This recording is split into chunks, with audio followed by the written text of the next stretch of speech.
I remember one, it's kind of a faith building story for me, one that helped me realize the importance of my calling and who I was as a missionary. I was just walking down this dirt road with my companion. We're coming up towards a more major road, and we saw just this huge group of people. And so we were like, that's weird, I wonder what they're all grouped up for.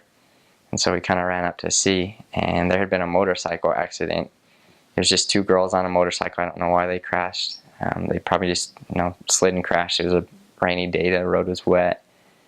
But they were just the two girls were just laying in giant puddles of blood. It was one of the crazier things I've ever seen. The one I was sure was dead, because she was just motionless, and the puddle of blood was just huge. The second one also was in a puddle of blood.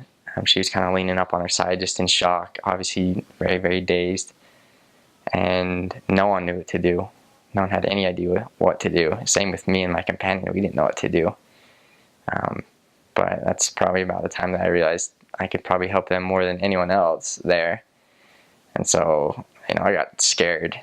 And that's definitely maybe the most sincere prayer I've ever said in my life. I just said, I don't know what to do right now. I don't know how to help these girls. I don't know what to do. But just please let this work out. Please let something happen. And right as I, finished my prayer, the girl who everyone thought was dead just stood up.